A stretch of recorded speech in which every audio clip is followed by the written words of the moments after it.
नमस्कार दोस्तों, स्वागत है आपका अपने YouTube चैनल पर। हम पिछली कक्षाओं में समास के विषय में अध्ययन कर रहे थे और आज हम अपने चौथे समास द्विगु समास की ओर चलेंगे। तो चलिए चलते हैं अपने प्रकरण की ओर, आइए और जानते हैं कि क्या होता है द्विगु समास। समास है द्विगु समास।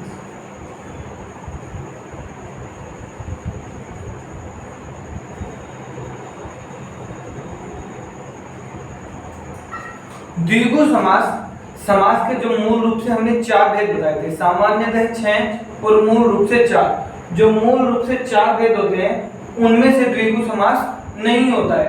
द्विगु समास 5वां या 6वां समास हम कह सकते हैं। कर्मधारय के साथ द्विगु समास आता है जो तत्पुरुष से निकले हुए हैं। इसका दूसरा पद प्रधान होता है। क्या होता है? उत्तर पद प्रधान। कौन सा पद प्रधान होता है? उत्तर पद प्रधान होता है।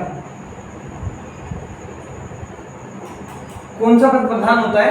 उत्तर पद प्रधान होता है। तथा प्रथम पद जो होता है, प्रथम पद अर्थात पूर्व पद संख्यावाची। क्या होता है? संख्यावाची होता है। कैसा होता है? संख्यावाची होता है। और ये संख्या जो है अंत में एक समूह की ओर संकेत करती है। दोनों पद मिलकर एक समूहवाचक संख्या की ओर संकेत करते हैं। वहां पर द्विगु समास होता है। जानते हैं कैसे? आइए, जैसे हम लिखते हैं पंचवटी। क्या लिखते हैं? पंचवटी। तो यहाँ पर पंचवटी 5 जो है संख्यावाचक शब्द है। पहला पद जो है वह संख्यावाची हो जाएगा। कैसा हो जाएगा? संख्यावाची हो जाएगा। और जब हम इसका समास विग्रह करेंगे, क्या करेंगे? समास विग्रह करेंगे तो आएगा 5 वटों का समूह। 5 वटों का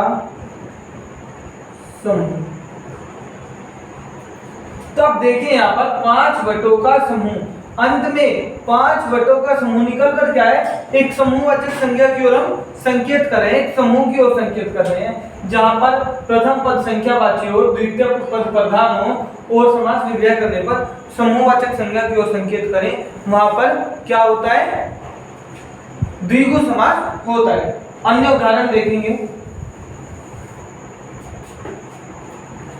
जान लेते हैं। तिराहा, चौराहा,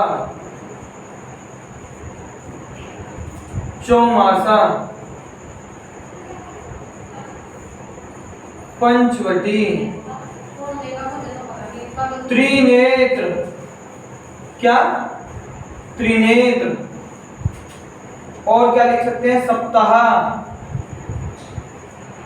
नवरात्र, नवग्रह,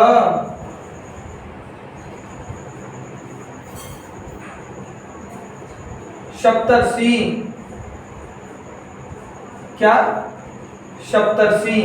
तो इन सारों में हम देखेंगे तिराहा 3 राहों का समूह। किसका समूह? 3 राहों का समूह। 3 रास्तों राहों का समाहार्य समूह है ना। उसी प्रकार चौराहा 4 राहों का समूह। चौमासा 4 मास का समूह। पंचवटी ऊपर बताया ही है 5 वटों का समूह। त्रिनेत्र 3 नेत्रों का समूह। सप्ताह 7 दिनों का समूह। नवरात्र 9 रात्रियों का समूह। नवग्रह 9 ग्रहों का समूह। और सप्तर्षि 7 ऋषियों का समूह। इससे अलावा हम दशक बोलते हैं 10 वर्षों का समूह। शताब्दी 100 वर्षों का समूह। इस प्रकार कर द्विगु समास के प्रथम पद संख्यावाची वाले और द्वितीय पद प्रधान वाले तथा समास विग्रह करने पर जो समूह समाहार की ओर संकेत करते हैं वे क्या होते हैं? द्विगु समास होते हैं। ये समास बड़ा आसान है और बड़ा छोटा भी है, बस इतना ही ध्यान रखना है कि संख्यावाची साथ में हो, प्रथम पद संख्यावाची हो, द्वितीय पद प्रधान हो और अंत में एक समूहवाचक संज्ञा की ओर संकेत करे, उस समास में द्विगु समास होता है। कोई दिक्कत है? चलिए अगले पर चलते हैं। अगला समास, पांचवा समास, द्वंद्व समास। कौन सा? द्वंद्व समास। कौन सा समास है? द्वंद्व समास है। कौन सा समास है? द्वंद्व समास।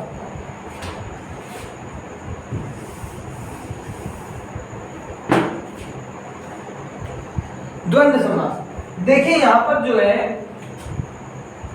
द्वंद्व को लिख लेते हैं। द्वा जमा द्वा हमने जब पढ़ा था प्रथम क्लास जो हमारी थी समास के संदर्भ में, उसमें हमने देखा था कि द्वा जमा द्वा दोनों अक्षर सेम लिखे हुए हैं, तो ये हमने ट्रिक बनाई थी याद करने की कि इसमें दोनों पद प्रधान होते हैं, क्योंकि दोनों पद सेम लिखे हैं। क्या होते हैं? दोनों पद प्रधान होते, दोनों पद प्रधान होते हैं। जिस समास में दोनों पद प्रधान हो तथा दोनों पदों के मध्य योजक चिन्ह का अधिकतर प्रयोग होता हो। किसका? अधिकतर। पहले क्या होता था कि ज्यादातर एग्जाम में ऐसे प्रश्न पूछे जाते थे जिनमें योजक चिन्हों का प्रयोग होता हो, लेकिन अभी थोड़ा एग्जाम का लेवल टफ हो गया है, तो कई बार योजक चिन्हों का प्रयोग हम नहीं भी करते। जिस समास में दोनों पद प्रधान हो तथा अधिकतर मध्य में योजक चिन्हों का प्रयोग हो, वहां पर क्या होता है? द्वंद्व समास होता है। क्या होता है? द्वंद्व समास होता है। इसके तीन भेद हैं। कितने भेद हैं? तीन भेद। जी भेद भी पढ़ने हैं, और तीन भेद हैं। कितने हैं? तीन भेद हैं। कौन कौन से? इतरेतर। कौन सा? इतरेतर। दूसरा कौन सा है? विकल्पात्मक। क्या नाम है? विकल्पात्मक। बड़ा आसान सा समास है ये भी। और चौथा कौन सा है?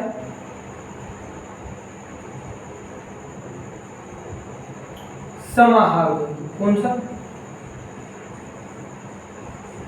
समाहार द्वंद्व। इतरेतर द्वंद्व, विकल्पात्मक द्वंद्व और समाहार द्वंद्व, तीन इस द्वंद्व समास के भेद होते हैं। दूसरा पद प्रधान होता है जब किसी समास का दूसरा पद प्रधान हो, मध्य में योजक चिन्हों का प्रयोग हो तथा समास विग्रह करने पर और, तथा, अथवा, या आदि शब्द प्राप्त होते हो, वहां पर द्वंद्व समास होता है। जैसे हम लिख दे धर्माधर्म, दाल रोटी। क्या लिख दे? दाल रोटी, लोटा डोरी। एक चीज बहुत फेमस है, कढ़ी चावल। सब खाते ही होंगे, है ना? कढ़ी चावल। क्या? दाल रोटी, लोटा डोरी, कढ़ी चावल। अब यदि हम इनका समास विग्रह करेंगे तो हमें दिखाई देगा यहाँ पर। क्या दिखाई देगा? चलिए देखते हैं एक बार। दाल और रोटी, क्या प्राप्त हुआ? दाल और रोटी।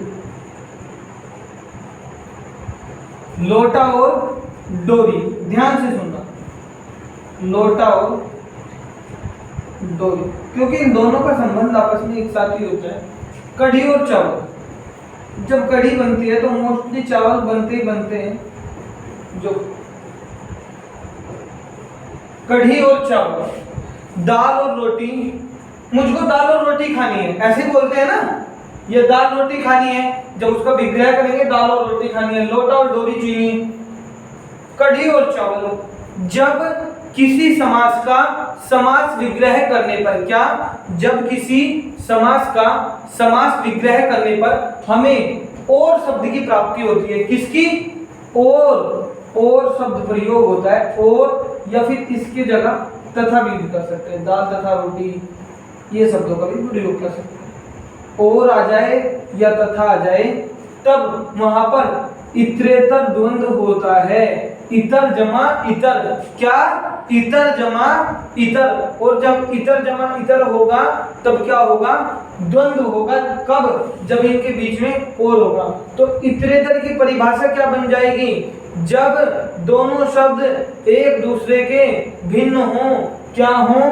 एक दूसरे के भिन्न हों और समास विग्रह करने पर और तथा शब्द की प्राप्ति होती हो तब वहां पर इतरेतर द्वंद्व होता है।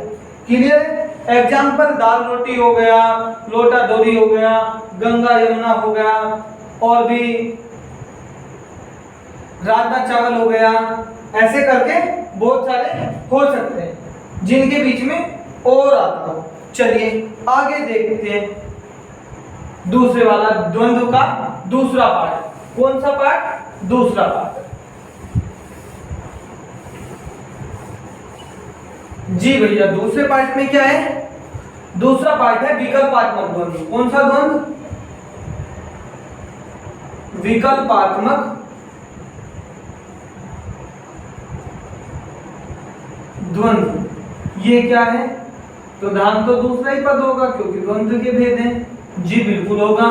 आगे चलिए, विकल्पात्मक द्वंद्व क्या होता है? विकल्पात्मक अर्थात जिसमें हमें दोनों पदों में से एक विकल्प का प्रयोग करना। एक विकल्पात्मक विकल्प हमें ऐसा लगता हो कि एक विकल्प से काम चल जाएगा, एक पद से कार्य हो जाएगा, वहां पर विकल्पात्मक द्वंद्व होता है।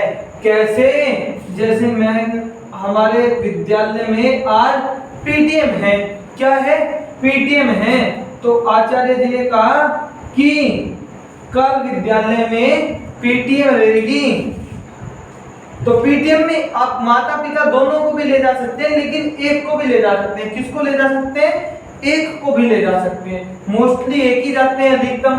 तो ऐसे स्थानों पर विकल्पात्मक द्वंद्व होता है। पीटीएम में ऐसे शब्दों में माता पिता, भाई बहन, स्वर्ग नरक, पाप पुण्य, लाभ हानि। अभी देखेंगे पाप पुण्य, लाभ हानि, भाई बहन। अब ध्यान से सुनिए, माता या पिता एक से कार्य चल जाएगा, एक से कार्य हो जाए। माता अथवा पिता या का भी प्रयोग कर सकते। पाप या पुण्य, पाप आप एक ही तो कार्य करेंगे, या तो पाप करेंगे या पुण्य करेंगे एक समय में। लाभ अथवा हानि, लो यहां पे या लिख दिया, लाभ या हानि। कल को भैया या तो अपने भाई को लेके आना या अपनी बहन को लेके आना, भाई या बहन। ऐसे करके जब विकल्प हमें प्राप्त होता है तो समास विग्रह करने पर या फिर अथवा शब्द का प्रयोग करते हैं तो वहां पर विकल्पात्मक द्वंद्व होता है। क्या होता है? विकल्पात्मक द्वंद्व होता है। जैसे माता पिता, पाप पुण्य, लाभ हानि, भाई बहन, मामा मामी, चाचा चाची, स्वर्ग नरक। क्या? स्वर्ग नरक, स्वर्ग। आप या तो मृत्यु के पश्चात भी आपने पाप कर्म किए होंगे तो आप नरक में जाएंगे, और यदि पुण्य कर्म किए होंगे तो स्वर्ग में जाएंगे। ऐसे ही होता है क्या? स्वर्ग अथवा नरक, या फिर स्वर्ग या नरक, कुछ भी लिख सकते हैं। स्वर्ग या किसी ने कोई भी कार्य किया हो बेटा, लगता सब क्या क्या स्वर्गीय ही है। क्या लगता है? स्वर्गीय। तो स्वर्ग और नरक में क्या हो जाएगा? स्वर्ग या नरक, माता या पिता, पाप या पुण्य, लाभ या हानि, भाई या बहन। विकल्पात्मक द्वंद्व का क्या आया कि जब हमें एक विकल्प प्राप्त हो जाए और हम या अथवा शब्दों का प्रयोग करें तब वहां पर विकल्पात्मक द्वंद्व होता है। क्या होता है? विकल्पात्मक द्वंद्व होता है। क्लियर है? अगले पर चले। एक मिनट अभी चलते हैं। एक और बता दें थोड़ा सा और। मैंने बताया योजक चिन्ह तो आ रहे हैं, बिना योजक चिन्ह के भी आ सकते हैं। जैसे धर्माधर्म, क्या, धर्माधर्म। ये भी देखिए, शब्द को जब तोड़ेंगे ना, क्या, जब हम शब्द को तोड़ेंगे तो शब्द को तोड़ने पर हमें दो कौन कौन से शब्द प्राप्त होंगे, एक तो धर्म और दूसरा अधर्म। तो क्या हो जाएगा, धर्म या अधर्म, ऐसे ही कुछ प्राप्त होगा क्या। ऐसे ही एक शब्द है देवासुर। क्या है, देवासुर। देवासुर में भी क्या होगा, एक शब्द प्राप्त होगा, देव और असुर, देव या असुर। ऐसे ही एक शब्द होगा कृतव्या कृतव्य। क्या, कृतव्या कृतव्य, यानी कि कृतव्य और अकृतव्य। ऐसे करके हमें द्वंद्व समास का विकल्पात्मक द्वंद्व समझ आया होगा आपकी, ऐसी उम्मीद है। यदि कोई डाउट होगा तो कमेंट सेक्शन में कमेंट कर पूछ लें। चलिए अगले पर चलते। समाहार द्वंद्व कौन सा रह गया, समाहार द्वंद्व। जी ये समाहार द्वंद्व क्या होता है, आपने हमको दो तो समझा दिए, कौन कौन से, इतरेतर और विकल्पात्मक तो हमारा हो गया, लेकिन समाहार द्वंद्व क्या होता है, चलिए समाहार द्वंद्व को भी देख लेते हैं।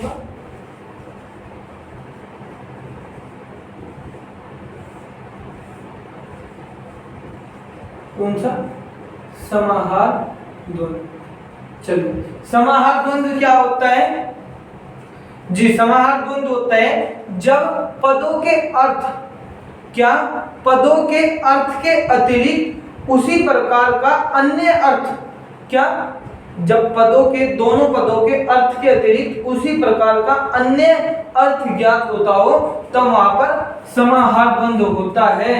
जब पदों के अर्थ के अतिरिक्त, पदों के अर्थ के अतिरिक्त उसी प्रकार का, क्या, उसी प्रकार का अर्थ ज्ञात हो, क्या हो, उसी प्रकार का ज्ञात हो, वहां पर क्या होता है, समाहार द्वंद्व। कैसे, जैसे रुपया या पैसा, क्या, रुपया पैसा, इनमें भी वही लगेगा और अथवा तथा या, तो क्या करेंगे, रुपया या पैसा, रुपया और पैसा, मुझे रुपये और पैसे चाहिए। देखिए रुपया का भी अर्थ वही है और उसके अतिरिक्त पैसे का भी अर्थ वही है। जब हम दोनों को जोड़ेंगे रुपया पैसा, तब भी निकलकर यही आएगा कि रुपये और पैसे एक ही अर्थ निकलकर आ जाए ना। कैसा अर्थ निकलकर, उसी प्रकार का अर्थ निकलकर आता है, तब क्या होता है, समाहार द्वंद्व। जैसे आमने सामने, दोनों एक दूसरे के सामने, दोनों तो एक दूसरे के सामने है ना, इसलिए आमने सामने। आचार विचार, क्या, आचार और विचार, यहां पे भी क्या हो जाएगा, आज आपका आचरण कैसा है, आपका आचार क्या है और आपका विचार क्या है, आपका आचरण कैसा है और आपका विचार कैसा है। आचरण से ही विचार होता है और विचार से ही आचरण होता है, दोनों का लगभग उसी प्रकार का होता है। और जब ऐसे पदों में एक ही, दोनों पदों के अर्थ के अतिरिक्त उसी प्रकार का अर्थ प्राप्त हो, तब वहां पर क्या होता है, समाहार द्वंद्व होता है। आशा है कि आपके द्विगु और द्वंद्व समास दोनों समास समझ में आए होंगे। अब हमारा एक समास बचा है, बहुव्रीहि समास, उसका अध्ययन हम अगली कक्षा में करेंगे। अगली कक्षा में हमारे समास खत्म हो जाएंगे, उसके बाद हम अपने नए प्रकरण की ओर चलेंगे। तब तक के लिए धन्यवाद। अगर वीडियो आपको अच्छी लगी तो वीडियो को लाइक कर दीजिए और कृपया चैनल को सब्सक्राइब कर दीजिए। धन्यवाद।